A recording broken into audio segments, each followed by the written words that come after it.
It's the Fightful MMA Holy Smokes podcast with Showdown Joe and Sean Ross Sapp.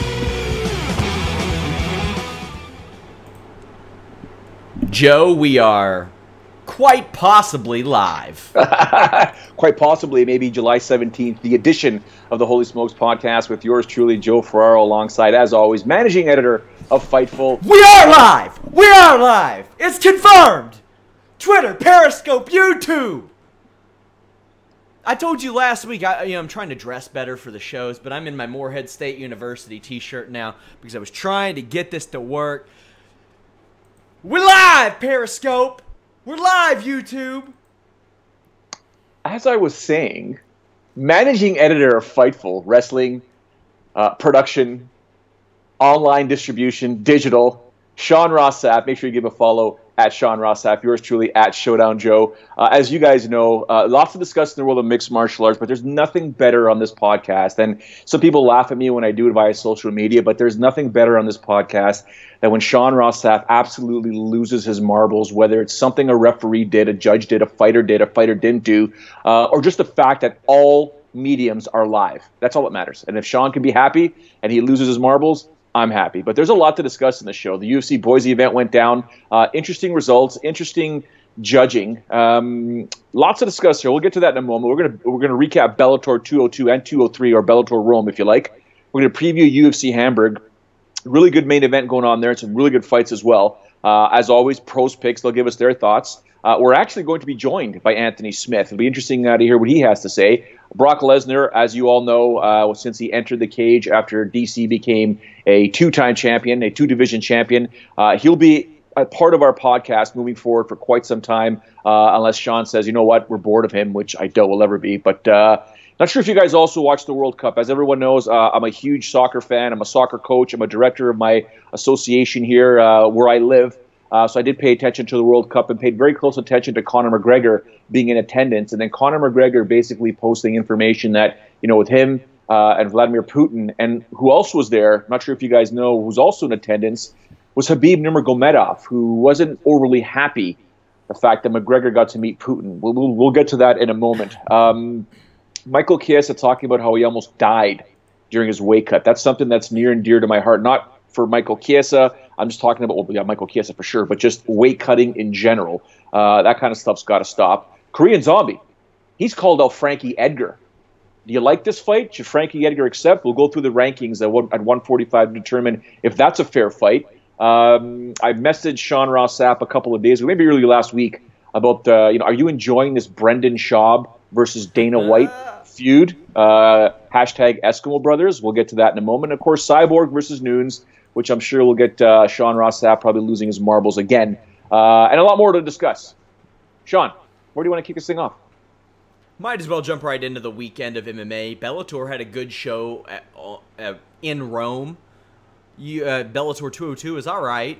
Michael McDonald, I put the betting lines at minus 300 for him breaking his hand. He did that. What stood out to you in Bellator besides, Patricio Pitbull main eventing and another rematch, and he wins? It wasn't a great fight. Julia Budd's fight wasn't a great one until her finish, but we did have two title fights. Yeah, the fact that Julia Budd was able to pull the trigger, right? It wasn't like her last fight. We were just like, Lance Gibson, yourself, myself, we're like, what is she doing? Like, why isn't she pulling the trigger? What's going on?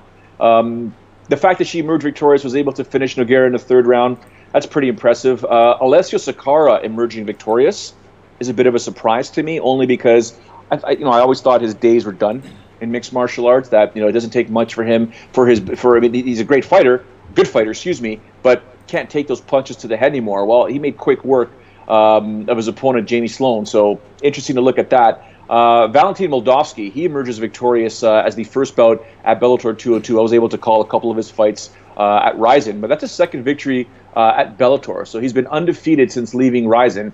Doing pretty good. He's a Fedor prodigy. Pretty impressed with him. Surprised that Emily Ducote lost, or Ducote, however you want to say it. I thought she would emerge victorious. She pretty much got dominated for 3 rounds. Yeah. Right?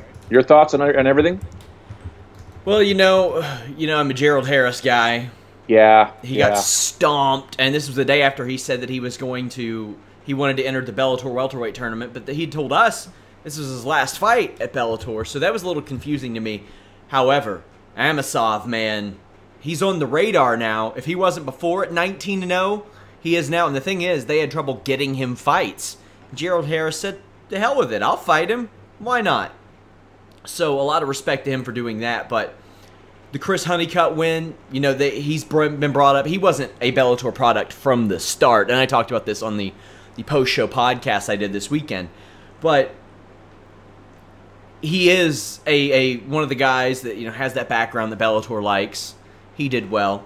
Michael McDonald, I wish he could stay healthy, because that was an outstanding performance. He is a 27-year-old with the hands and bones of an 88-year-old with osteoporosis that got ran over by a tour bus. Like, it's bad. Julia Budd did... Well, back on the Michael McDonald fight, our prayers go to Eduardo Dantas, right? I mean, that's nasty. Oh, I know what it's it's like. Horrifying. Yeah. I busted my ankle 3 times, both my ankles. Not each, but in total 3 times, both ankles. Yeah, so you know, the minute you saw that roll. Now, neither of my 3 rolls happened that way. I rolled the opposite way, right? Where my toe or my ankles rolled this way as opposed to backwards. So, man, I feel for Eduardo Dantas. I think the worst pain I've ever felt, and I've damaged pretty much every joint in my body because of jiu-jitsu and various submissions or sports like hockey and soccer. The worst pain was after my first ankle break, trying to take a shower the next morning and forgetting that I could simply sit on the tub, turn, and then stand up with my good leg. I decided to take my broken leg over and use the balance on that. That was the worst pain I'd ever felt, seeing stars and nearly just nauseous and vomited in the tub. So I will say that despite the horrific injury, Michael McDonald's reaction to it, I think, is a classic TV moment for Bellator. He was concerned. He had just beat this man down, and I mean with a vengeance, and would be in line for a title shot right now if he hadn't broke his hand, and that's unfortunate. We also saw Alessio Sakara gain a big win. He was not a guy that I expected was going to go on a run. After he got bounced from the UFC, and then I remember he injured his arm his first fight back, and that was in like Austria over a year later. He had lost 4 straight fights in the UFC, took a year off, came back and hurt his arm, and since then he's been on a run. He's 4 out of 5 in Bellator, and I think that Austrian show, but he's only fighting in Italy, but it's working for him, so it's perfect. He's a local guy, and just to keep fighting out there. But that Andrei Koreshkov spinning back kick to the liver, oh my God. Nasty. He didn't intend for it to be there. The guy turned into it, but it all worked out, and considering he wants in that Bellator tournament, I think that's as good as it possibly could have worked out for him, Joe. Yeah, I mean, when you pull off a finish like that, anyone that wants to get in this tournament, you definitely have to put on a performance worthy of Coker and the boys saying, yeah, you know what, this should be fun. We got a nice little highlight package of you, put him in there. So, and the way he landed that, I mean, that was amazing. Yeah. Amazing. UFC Boise, that main event did not deliver like I thought it was going to. Very disappointing. Ivanov getting beaten by Dos Santos, it was the type of game Dos Santos needed to play, and he did it to perfection. Yeah, what did you... I mean, you look at that with Junior being ranked number 8, and not many people knowing about Ivanov, right? Yeah.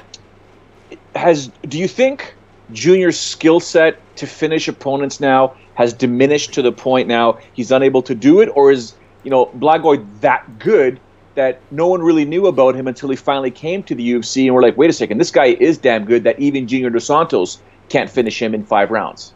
I do think Ivanov is that good, but Dos Santos hasn't finished anybody since 2013, and he's been finished 3 times himself since then. I thought that if Ivanov chucked and ducked, he stood a much better chance. Just get messy, start throwing some nasty overhands, because you have to disrupt Junior Dos Santos' footwork. You have to disrupt his rhythm. You have to disrupt what he does, which is jab from the outside and throw combos together. And Ivanov just didn't do that. And now he's lost to Volkov and Junior Dos Santos, so it's going to take him quite a climb to get back anywhere near the top of the division. Because this was... UFC gave him a great opportunity. An outstanding opportunity. It may have been an opportunity for JDS as much as it was for Ivanov, to get JDS back in the win column. But if you're Ivanov, this is the type of fight you want coming into the UFC. He didn't really start till round 3. Yeah. Right? It was just a counter left hook that he was really, that you got to assume that that's what they were working at, AKA. Like, they were working that left hook, counter left hook, nonstop, and he almost nailed it a few times whenever he did throw it in the earlier rounds. But it was one of those things where, you know, Junior was able to figure out the distance much earlier, and of course he had a reach advantage as well, in my opinion. I think he had a reach advantage. I'm pretty sure he did. But he was able to figure out that distance to the point where every time Blagoy tried to throw that left hook, it just wasn't landing, and it seemed like that was plan A from day one. And, you know, but when he put the pressure on, you know, Junior was on his bike. Sage Northcutt had a really nice come from behind win. You know what? I see this almost, I see him a lot like Anthony Pettis in the striking style and in the skill set, at least not off of his back. But wrestling's probably never going to work for him. It's probably not ever going to be his strong suit. But you know what is his strong suit? Getting really aggressive, throwing some strikes, getting angry, and just getting really, really aggressive. And that worked out for him, and he creamed Zakatow. He creamed Zakatow. I loved when Zakatow was trying to gain wrist control, and he stomped Atau's wrists down. That's beautiful. That's technique, man. That was nice. Yeah, well, we'll talk about technique in a second with some of the stuff that happened here, Nico Price. And we'll just go on about that. But I like Sage at 170. I know there's a rumor of him moving up to 185. I don't think he needs to do that. I think he should stay at 170. He's still young. He should be able to still cut the weight to 170. He's got no business being anywhere near 155. But the fact that I'm very impressed with Sage development. I like your analogy that he's like Anthony Pettis. Forget the wrestling. If he continues to stay with Team Alpha Male, he's going to get a lot of reps on the ground. If you notice when the guillotine attacks were on by Zach, he never panicked. That just probably means he's been in about 1,000 guillotines in every single training camp leading up to these fights here when he's at Team Alpha Male, because those guys are always slapping on guillotines. And when you're caught in them for that long, for that many times, you know how to get out or what different techniques you can use to get out of them. So I'm very impressed with Sage Northcutt's development, and he's just getting better. And he's so young, and who knows what the future holds for him. I know the UFC's always been heavy on him. I think they promoted him a tad too early. But give him time. Give him time. I think he's doing pretty good. Chad Mendez did pretty good. He immediately just, boom, right where he left off. He's there. He's still got the finishing power. He got it done against Miles Jury. That's a really, really good win. That was awesome. That was really, really good. I couldn't be more impressed with Chad Mendez's performance. You can make the argument that the fight was stopped incorrectly, because if you look at where the punches were landing, but that early in the fight, that much power, Chad Mendez looked really, really impressive. Definitely happy to see him return to the win column. Not overly happy that it happened with Miles Jury, who's someone I know very well, but that's just part of the fight game. Chad Mendez was not ranked for a very long time in the UFC rankings, and today I look at the rankings and he's number 7. When you talk about it, he's jumped over a bunch of people that have been competing over the past. He was ineligible, so I mean I kind of get that, but but he did beat a guy who was, God, I think Jury was number 12 and then fell out completely. They just threw him out. Whoever votes in these rankings, you're out. Well, when you got Elkins, Yair, Zabit, Lamas, and Volkanovski right there, Jesus, man, what a division. That's a really good division. Really good division. So your number 11 ranked guy is 18-1 or like 19-1. Volkanovski, who also had a big win over Elkins. He didn't do. I think that he relied a little bit too much on trying to go for a guillotine. I think he could have finished otherwise. But the fact that he outlasted Darren Elkins almost is more impressive to me than finishing Darren Elkins. Yeah, because Darren Elkins turns it up randomly in the 3rd round. Yeah, I don't know if at this point Elkins can ever be finished again. The guy is just crazy. You mentioned Nico Price and Randy Brown. So Nico Price, when I see stuff like that, it takes me back to various things that I was taught, and I'm talking way back when. I don't know about now, but way back when we were always taught, don't do this, don't do that. It's not going to work. It's got low probability. Don't do it. I remember when Shogun won the Pride tournaments with hammer fists. We would go back to the gym and we would be like, we were taught never to throw punches like that. We were taught to make sure we gain position, stabilize the position, and come down with your punches. Don't bother using hammer fists. And the minute Shogun won those tournaments with hammer fists, we started throwing them all the time on our training partners whenever we could. And Nico Price on his back, now the way he trapped Randy Brown's head is one thing, but we're always told, don't throw anything off your back. Yeah. Get out of your position. Do not throw anything off your back. And my goodness, the power that Nico had throwing them and the way they landed, the sound and the thud, and how Randy Brown's body went limp, I was like, those are the kind of moments that, and I've been around this game for a long time. We're talking 2 decades here. When I see stuff like that in high-level fights or somewhat high-level fights, especially in the UFC, that is able to pull off a finish, I smile ear to ear. Because I'm like, you're taught never to do that. Don't do it. Get a better position, sweep, keep going for the leg lock, turn it over, blah, blah, blah, blah. And then you see that, and you're like, damn, I could have been working on that for 10 years. That's amazing. Good job, Nico. Thank you. If this finish happened and you were playing your kid at UFC Undisputed 3 or EA UFC 3 and this happened, you would be livid. You'd be like, that doesn't happen. Yeah, Stop exactly. it. As my catch wrestling coach told me, Price had that knee shield, so it prevented the stack and gave him that space. This is awesome. This is great. This is another thing that maybe we'll see some more of. We talk about it all the time. Anderson Silva with the front kick. John Jones with the oblique kick. Edson Barboza with the wheel kick. Travis Brown with those elbows up against the cage. Maybe we'll see more. Bisping throwing the elbows from the guard, and you don't see a lot of that. You don't see a lot of people just chilling in guard up anymore. They're down. That used to be the thing. Either you're all the way up or you're all the way down. If you're in the middle, you're getting triangled in the guard. Now you got a whole new different set of stuff to worry about. I love it. I love it when people can't rely on something. I really like that. Yeah, Vinny Fernando says he would throw his controller at his TV. Yeah. That happened. Yeah, no doubt. Listen, if I was playing with, I think you nailed it, Sean. If I was playing that with my son and he beat me with something like that, I'd be like, this is ridiculous. Exactly. I'm leaving. You play by yourself. I'm out of here. That's crazy. Kat Zingano. She dashed Marion Renault's hopes. Yeah. Is it me, or does Kat Zingano look different? I don't want to say different, but not worse is a terrible word, but the more she fights, the stranger she looks in terms of style.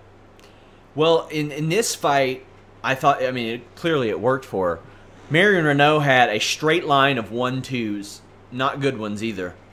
No lateral movement from really anybody, so Kat Zingano said, all right, well, while you're on the outside, I'll throw these rangy kicks. When you get inside, I will get underhooks and I will take you down, and it kept working.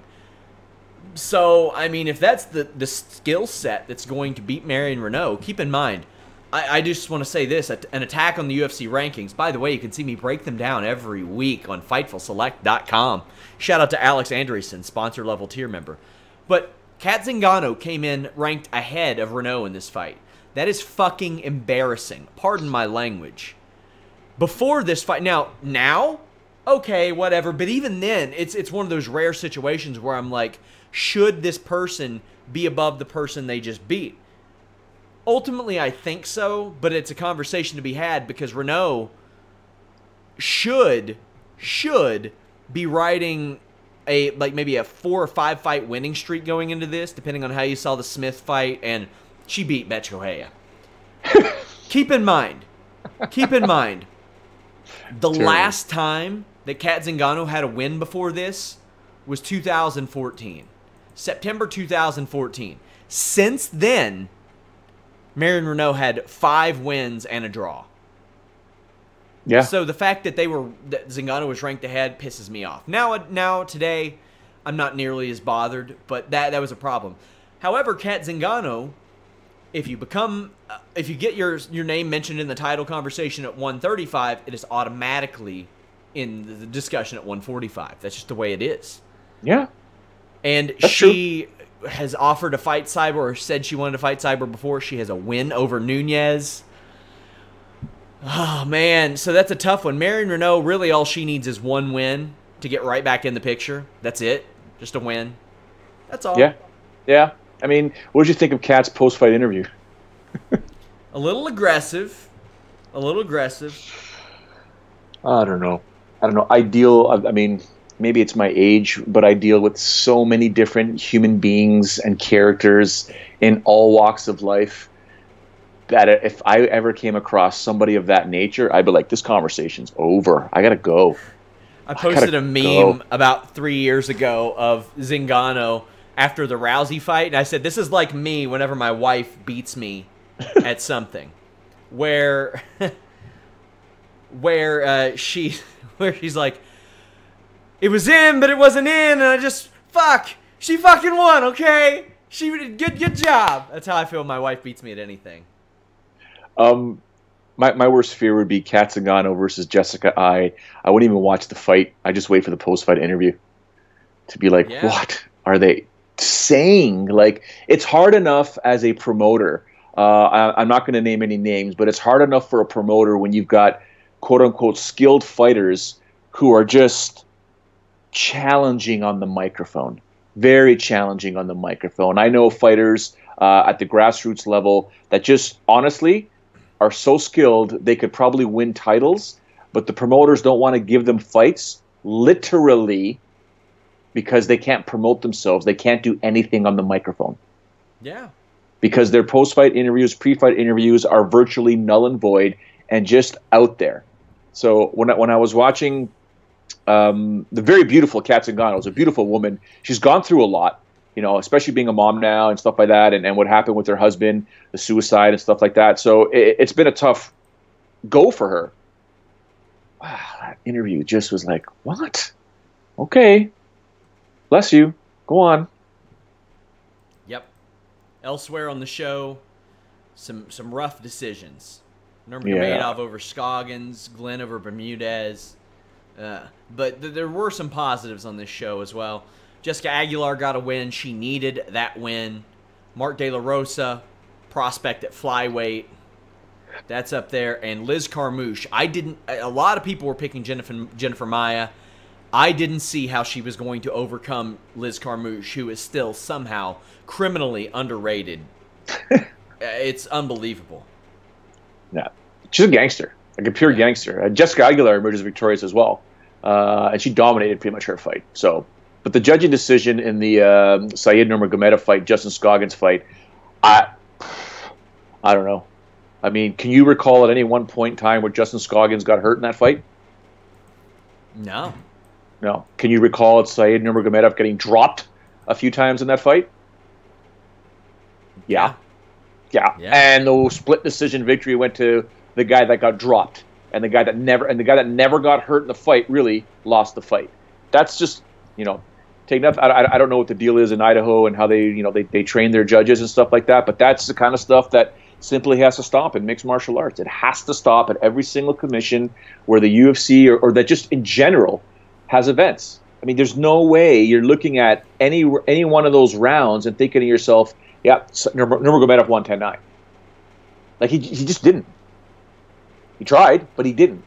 And I know Justin was playing a lot of the counter fights, but he was landing and he's dropping his opponent. When rounds are that close, you're looking for one thing that can give one opponent 10 or one fighter 10, the other party 9. That's it. You're looking for it. If the guy gets dropped, there it is. Now, if he comes back, if the other guy comes back and starts swinging the pendulum the other way, totally get it. The scale's moving left and right. I understand that. But if it comes down to 5 minutes have gone, what happened in that round? Who won that round? Who won those 5 minutes? It's a fight. You drop your opponent, you almost won the fight. Simple. Yes. Simple. But for some reason, these judges don't get it. Some of them don't get it. And the fact that two of them had no, I don't know. It's just crazy. It's just crazy still. In this day and age, 2018, July 2018, this kind of stuff still goes on. Because it's unfortunate for Scoggins. And here's where I hope the UFC matchmaking team realizes that, you know what? Despite the fact that this guy lost, he should be fighting someone higher than Nurmagomedov next time. Whatever internal rankings they have, Scoggins, they should look at Scoggins as the winner. Now, what they'll do is they'll turn that against them in renegotiations when it comes up to contract time. I get that. That's how they'll play that. But in reality, Scoggins won that fight. So as we went on the air, Bellator announced their 10-man welterweight tourney field. Okay. Amasov, who picked up that big win. Yep. John Fitch. Neiman Gracie. Andrei Koreshkov, Lorenz Larkin, Douglas Lima, Rory McDonald, Michael Page, and let me hit you with this wild card, Ed Ruth. That is one hell of a wild card. If they promote that correctly, it shall be sicketh. But they got to promote it correctly. Put some damn brackets on your website. Show lots of brackets during the promotion. Throw lots of brackets during the broadcasts. Show exactly what it looks like, because in North America, fans are conditioned and they love seeing brackets. Damn right. Right? They love seeing the advancement of the one fighter going from here to here and this one being grayed out. They love seeing it and the updates and how it all goes. Two brackets, all eventually meet in the middle. That's what people love to see. If they aren't able to do that, then it's just silly. But they do it properly, that'll be a huge tournament. I mean, I'll watch every one of those fights for sure, no matter what. But it's going to be fantastic if they can just simply do it correctly. I mean, you take a look at all the World Cup stuff that went down, and FIFA's had it down pat for years. Yeah. It is all about the bracket system. It is all about the round robins. It is all about being seeded. It is all about what is happening next. People automatically start looking ahead at potential matchups. They start looking at this country has to beat this country, but if they do, they've got to play that country because there's a good chance that country is going to beat the country they're playing. It's just it's ridiculous, and that's why FIFA is so successful at what they do, and that tournament gets monstrous ratings globally. So we are looking ahead to UFC Hamburg. It is this Sunday, so man, I'm going to be anchored to this desk. Sunday, UFC Hamburg in the afternoon. We have Impact Slammiversary at night, so that one's there. You have some interesting names on this show. You have Marcin Tybura and Stefan Struve. You have Teixeira against Corey Anderson. The main event is Shogun versus Anthony Smith. And Anthony Smith spoke to James Lynch. We're about to play you a clip of the interview. He is not happy with Daniel Cormier overlooking him. Take a listen. Man, you know, I wasn't sure exactly where that would put me. Definitely in the top 10, for sure. But, you know, I don't know what's going on with Daniel Cormier, but you know, he's been saying recently that he thinks that Shogun is next in line and completely dismissing the fact that Shogun has to fight me. So I'm not sure what DC's problem is. He's smarter than that. You know what I mean? He's an analyst. He knows what he knows that anybody can lose at any point in time. But he's also smart enough to know that I'm more than capable of walking right through Shogun.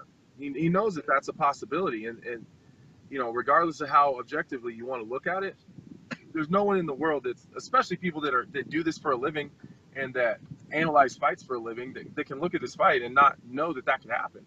So for him to completely dismiss me, number one, pisses me off. But number two, it also puts me in a position where if you think Shogun is next in line, then I go in and I start Shogun. Now, what does that say? You know, like, me and you are together now, bitch. You know, like, yeah, that's me and you. You got to come back. You got to come down for something, you know. And he's obviously doesn't want the Gustafsson fight. They've already done that once. You know, who else? There's a bunch of guys up there, but, you know, I'm a fresh face. So chances of me getting the fight with DC, pretty slim. But it definitely puts me in a position to, you know, maybe fight the winner of Glover and Corey Anderson or you know, I'd imagine that Gustafsson's probably going to be Volkan. So he's going to sit around and wait for a title shot, and I don't got time to wait. So maybe the loser, you know, maybe Volkan. You know, I think that puts me right up there. And maybe like a title eliminator, you know, a number one contender spot fight. Now, hearing those comments from DC, and does that kind of give you a little bit of a chip on your shoulder heading into this fight, like a motivation? Just because I heard those comments too, and I think people looking at this fight, you would have to be the favorite here, I would think. I mean, I would assume so, but I haven't looked at the odds or anything. I'm not sure, but I just, you know, it does put a little bit of a chip on my shoulder because it's, you know, DC's one of the first guys that bitches and complains about being overlooked and people not taking him seriously. But he's the first person to dismiss people. So, like, you know, it's real easy to sit behind your desk and talk about how you're not respected, and then in the same damn sentence, completely disrespect and look over somebody. So, I mean, he'll look at this and he'll ignore it and he won't even pretend like I exist. But, you know, regardless, DC knows that the Shogun fight isn't a gimme. You know, but what he's looking for is he wants a big fight with a big name. He's looking for money. You know, he's not looking for challenges. He wants challenges. You know, there's plenty of fights with challenges. I like what Smith is saying here. He should say it. I smell what he's cooking. You know what I remember about Anthony Smith? I remember him essentially, he didn't lose his way out of Strikeforce because they ended, but lost his way out of the UFC, kind of lost his way out of victory even. Was able to land in Bellator, and since then he is 12-2. He lost to Thiago Santos. He lost to, I think, Cesar Ferreira, and he moved up. And he was like, okay, I'm getting a little bit older. He's still just 29. That's wild. Yep. He's been fighting for a decade. A decade. And he's still 29 years old. And I think he is a dark horse in this division, to be honest with you. He has the right kind of build and the right kind of skill set in this division, I think. You got to pay attention to this kid. This guy's a bad dude. I mean, what he did to Rashad Evans was somewhat expected. Maybe to some it wasn't. But this guy's a bad dude, man. If he wants to, I mean, this fight with Shogun is, he's right. It's not a gimme. Although there might be some gamemanship on his part, but you want Shogun Hua on your resume, you definitely do, and he can. I mean, the proper way to do it in his post-fight interview is to say Daniel Cormier wanted to fight Shogun Hua because he wanted him on his resume because it's another legend that he would defeated. I just defeated the legend. Now you come take out this legend. Very simple, right? Rock the mic, right? This show features a lot of guys that kind of need to right the track, that have lost a couple in a row, that, you know, were once prospects, not as big now, like Emile Meek and Mark Jacasey. Mark Jacasey, even after losing 2 in a row, is a -175 favorite. Plus 150 isn't enough for me to put 5 on it for his opponent, but, you know, anything can happen. I'll tell you what, plus 165, Corey Anderson against Glover Teixeira. I'll put 5 on it. Not me. I'm not touching that one. I'm not touching that one. That's got Glover all over it. Really? I think Glover has getting old written all over him too. Yeah, that's true. He's been around forever. Unfortunately, Yes. those visa issues, you know, prevented him from fighting in the UFC, which was kind of good, seeing as his teammate was Chuck Liddell at the time. I mean, that prevented him for a good, 2-3 years before that, too? I think more. It was a long time. Well, yeah, because Liddell lost the title in, 07? And was out of the title picture later that year. So, I mean, they was still... True. And Glover didn't get to debut until 2012, so even years later. But, yeah, I see what you mean. He could have had a nice run in that division back then, because that was when, obviously, when he was younger, he was in his prime. Yeah. I mean, he's minus 200 on some sites. Okay, so I mean, I see what you're saying. You might put 5 on it for Corey Anderson. I just don't think Corey Anderson is going to be able to deal with Glover's power, because once Glover's a fantastic striker, great timing, great execution, very precise when he strikes. As long as he keeps his chin down, I don't think Corey's going to take him down to the ground, and I think it's just going to be a striking battle, and Glover wins that, in my opinion. You got a 3-0 Justin Ledet. Is it Ledet or Ledet? Ledet? I think it's Ledet. He is a plus 102, which is almost a pick'em. Yeah. Against Alexander Rakic, I believe is how you pronounce it. I believe. Rakic is correct. Croatian. Yep. A hot dog. That one is, I don't want to say surprising to me, because, I mean, yeah, I guess it kind of is surprising to me. Because while he had a good performance against Barroso, it wasn't the same type of performance that we had heard about him having in Austria for years prior, where he's just creaming people and beating them in the first round.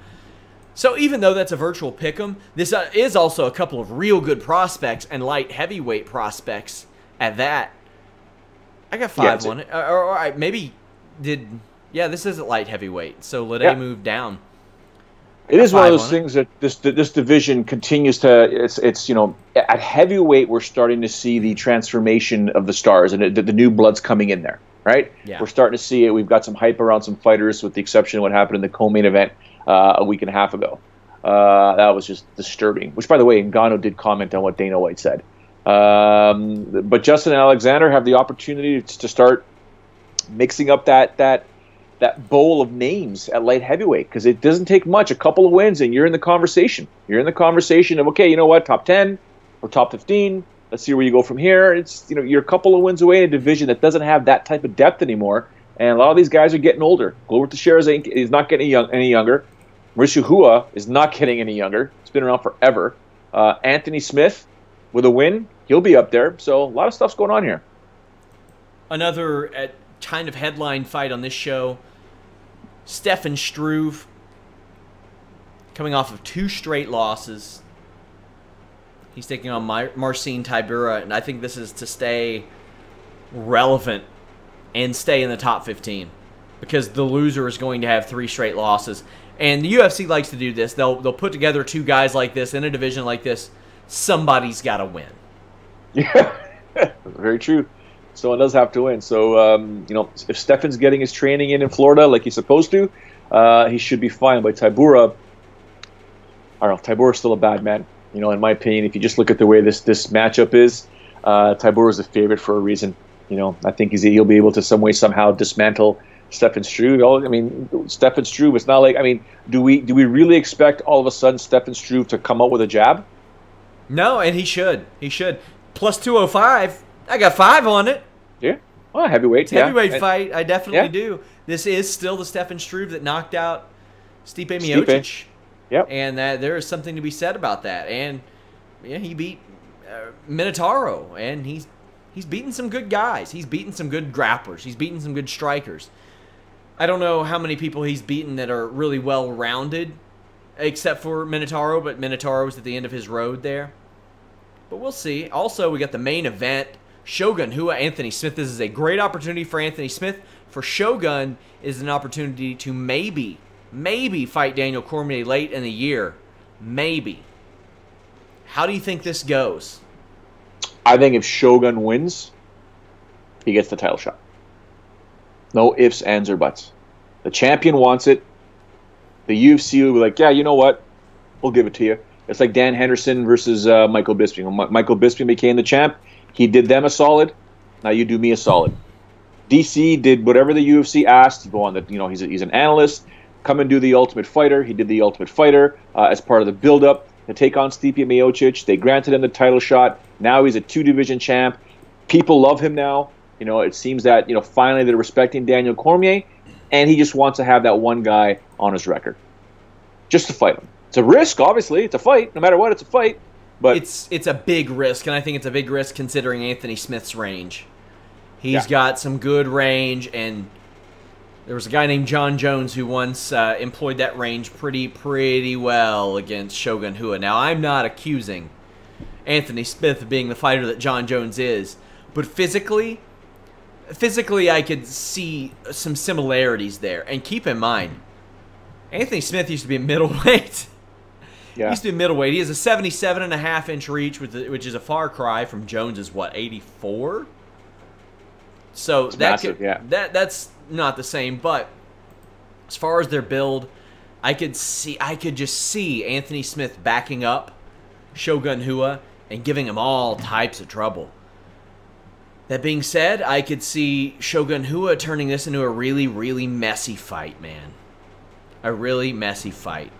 I just see body shots by Anthony Smith, Hua dropping down, and then, you know, Anthony just going nuts. Yeah. If Shogun wins, it's his 4th straight win. I think they should give him a title fight. He would be the most qualified. Now, Corey Anderson, John Vellante, even Rodrigo Nogueira don't scream out just, hey, yeah, title time. Or Anthony Smith. But, I mean, the guy's earned it. It's hard for anybody to piece together 4 in a row in that division. Plus, I think it's a decent-sized fight. It'll do 300,000 buys, but for the UFC, that's profitable right now through the end of the year. Where's Anthony Smith in the top 15 rankings? He's not. Right? Yeah. He just debuted in it, so. Yeah, and we're just sitting there thinking to ourselves, this guy deserves to get a title shot. What do these rankings really mean? Not shit.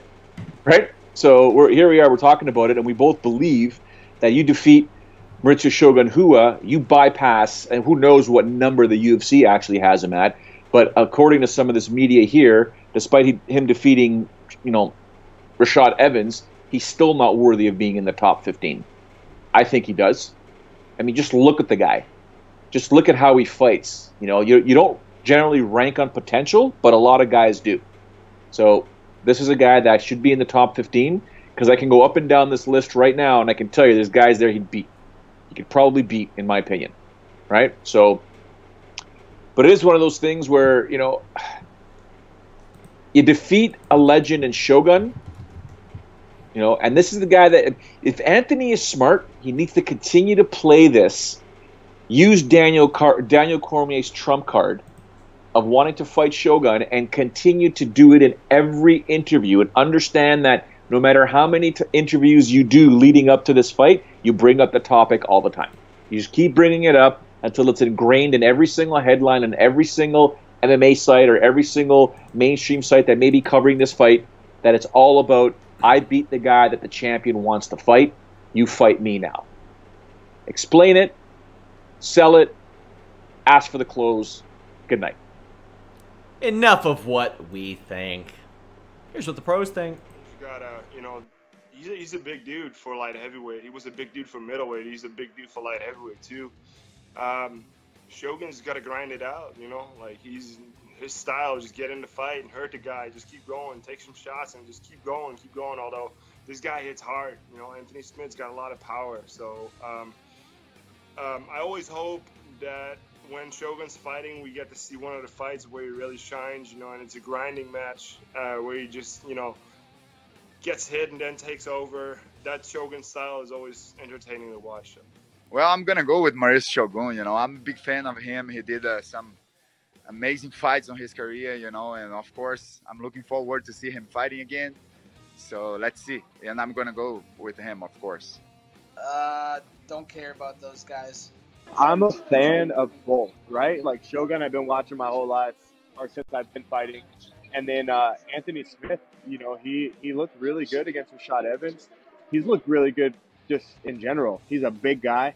He's a lot to deal with. You know what I mean? It's just, I'm going to go with Anthony Smith, because I feel like he's got the youth, he's got the size.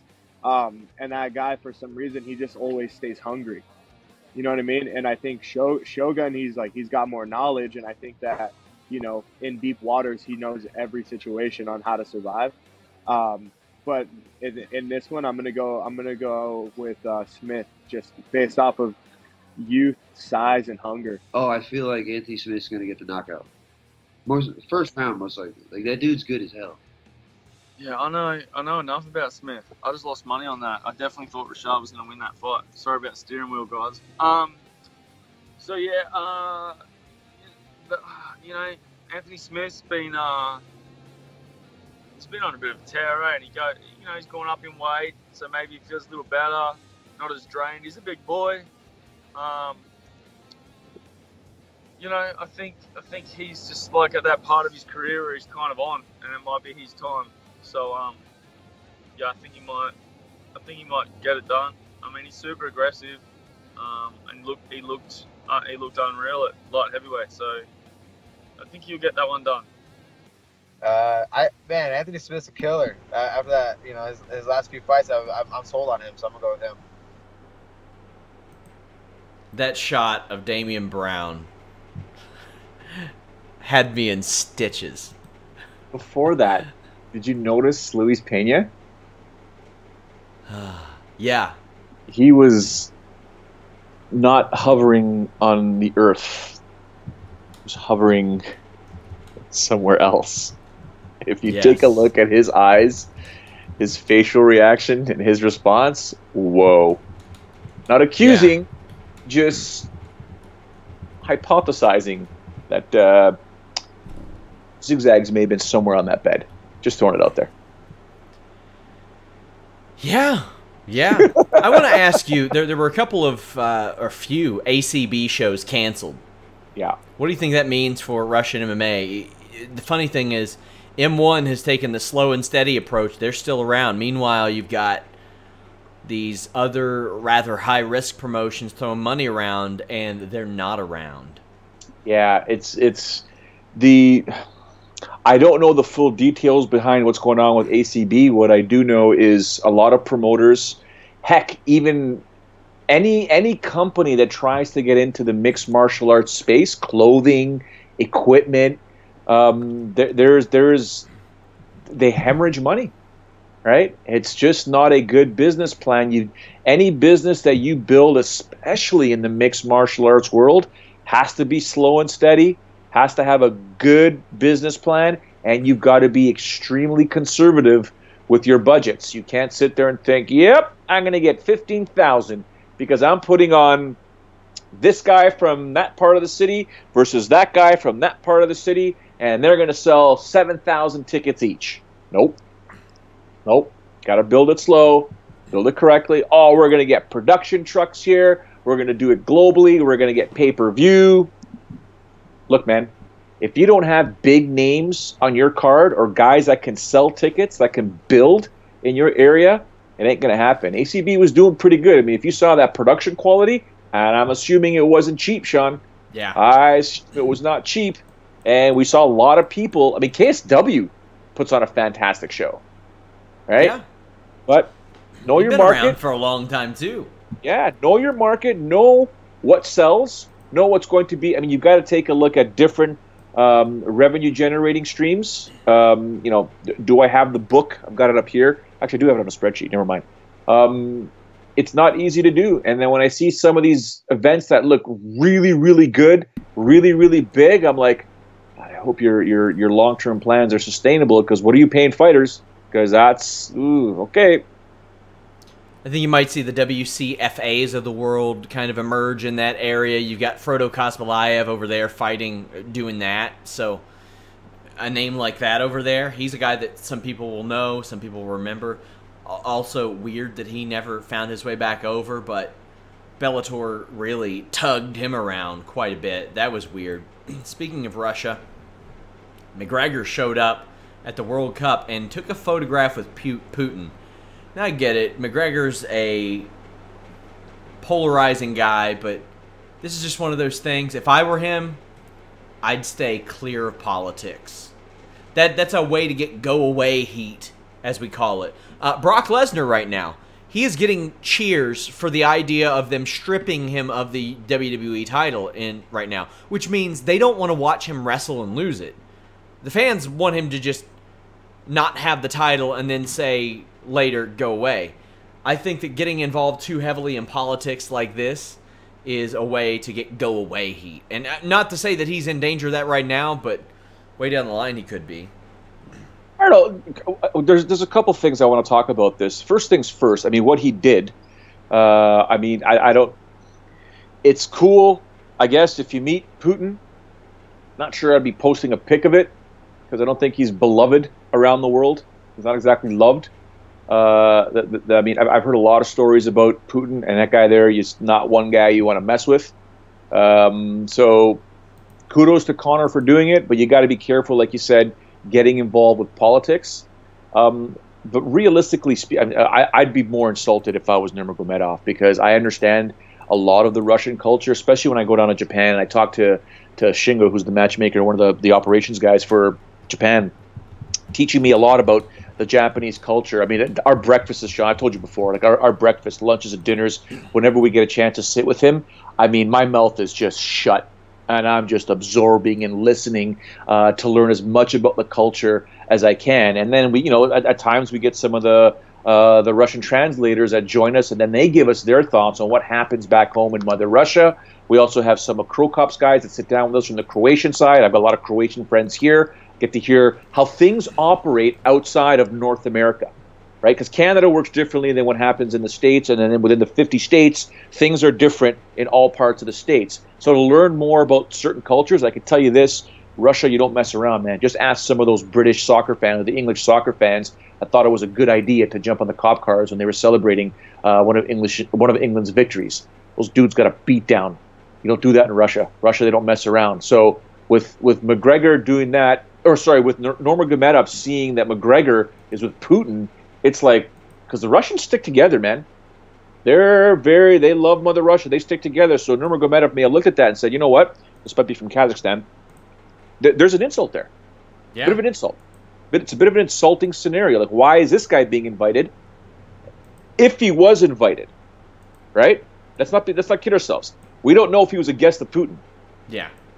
I don't think he was. He may have just been there to watch the World Cup because, he's Conor McGregor.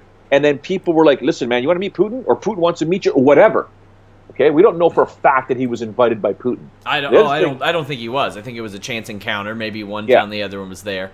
And then you play it off that way. Yeah, I don't think he was a guest of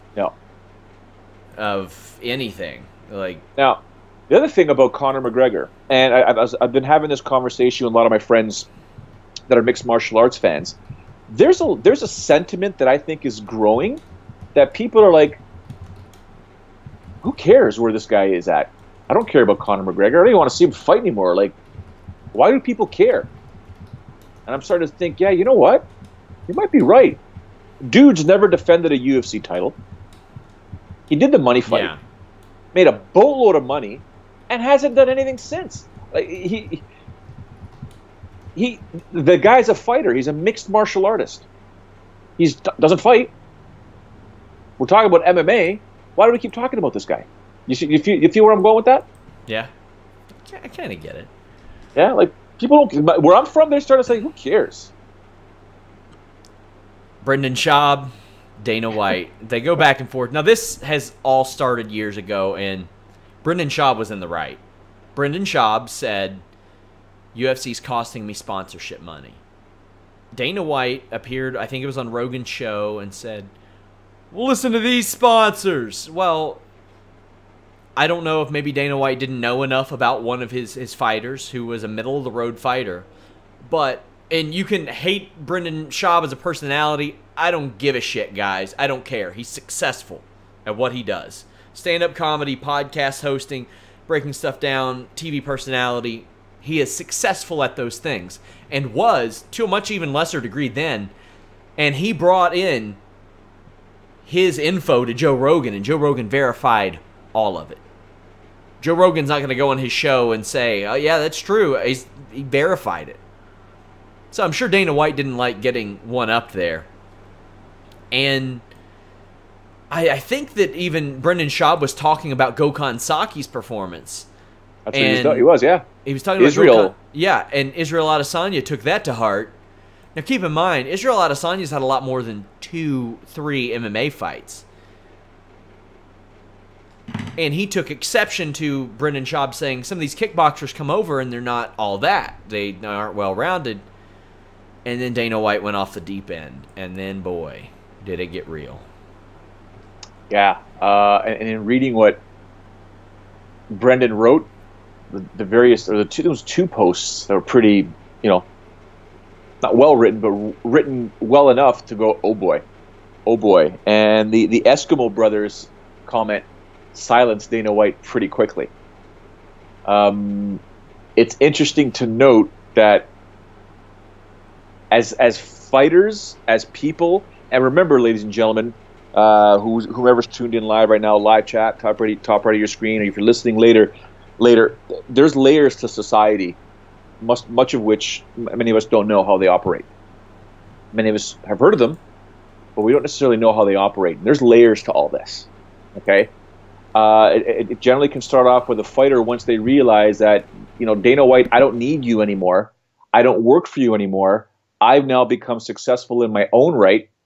Now I can speak my mind. Because beforehand I couldn't speak my mind. You were technically my boss. I needed to get paid, blah, blah, blah. But once people end up realizing I don't need you anymore, and they're confident enough, they're going to start speaking out. And then when you get guys or girls that can intelligently speak their minds, it can get pretty ugly for Dana White. Very ugly. But Dana White is also a guy you don't want to mess with. He didn't get to where he was at. I mean, just look at the stories about him and what happened in Boston, right? And the Boston mob and stuff like that. Like this is not a guy that, you want to mess with. But some guys aren't afraid. Some guys are going to speak their mind. And then when they do it, especially with that Eskimo Brothers comment, and knowing that Dana White is married, Dana White's a married man, and you come out and say something like Eskimo Brothers, ooh, if you don't know what Eskimo Brothers is, ladies and gentlemen, it just means you both slept Not at the same time, but you basically slept with the same woman. Yeah. Cuckoo. Right? Yeah. And then I think the last thing was hashtag final warning. Like that's just like, I'm about to expose you, Dana White. You need to be careful. And yeah. So yes, Kyler, Dana is married. Yes. It's an Italian lady. He is. Yeah. Michael Chiesa thought he was going to die during his weight cut. Is dying worth a fight? Is dying worth 50 to 100 grand? Nope, not to me. Maybe, and there are some people who are living real fucking bad, way worse than me, and they may say, to me it is. Here's the thing, to Michael Chiesa, it shouldn't be.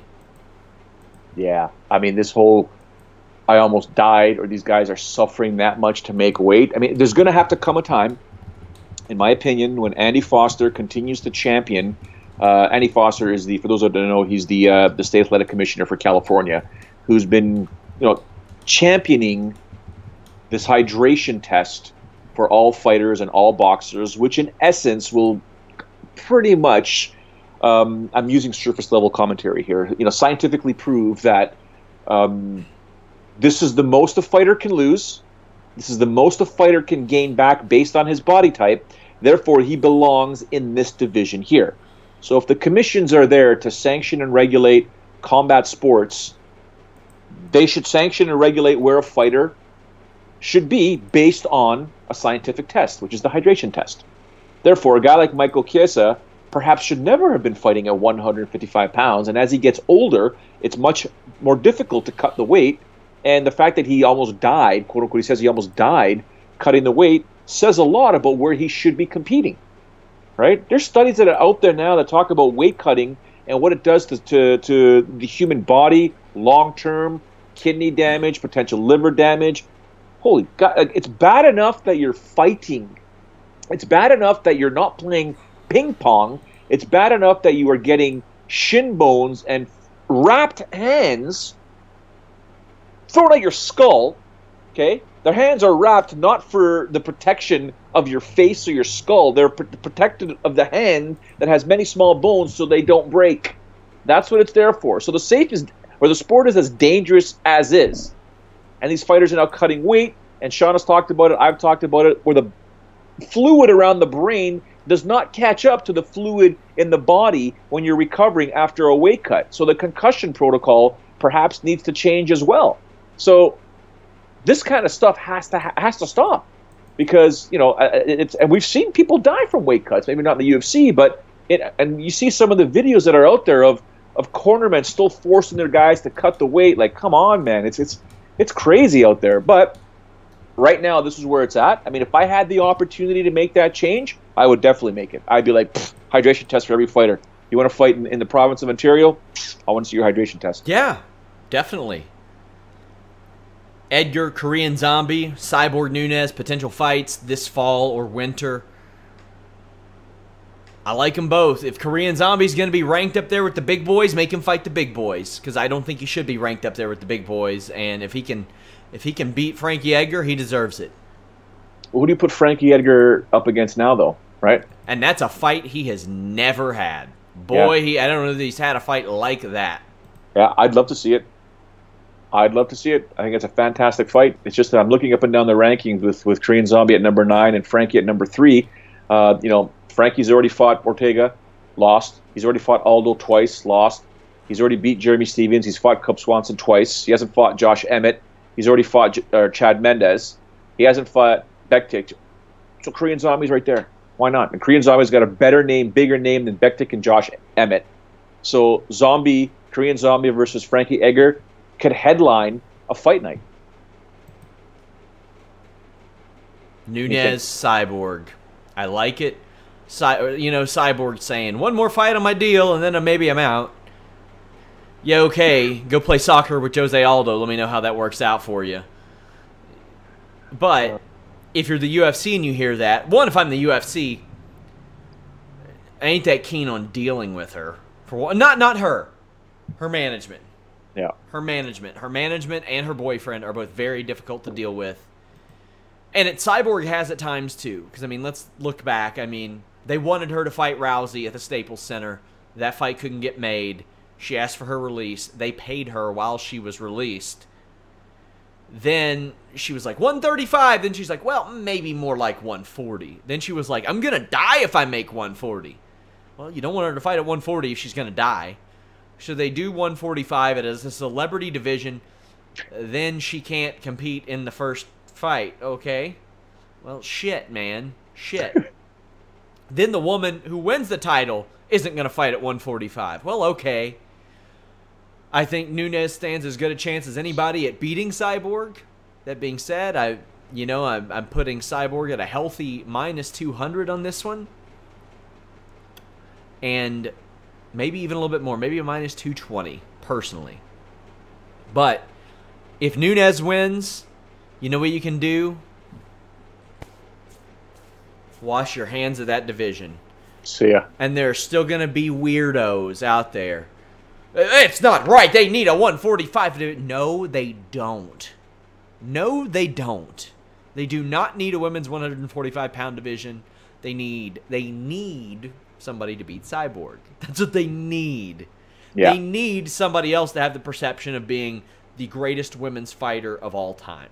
That's what they need. And Megumi Fuji isn't walking through that door. She ain't coming back. You don't have that option now. Yeah. Just looking at the women's featherweight rankings on UFC.com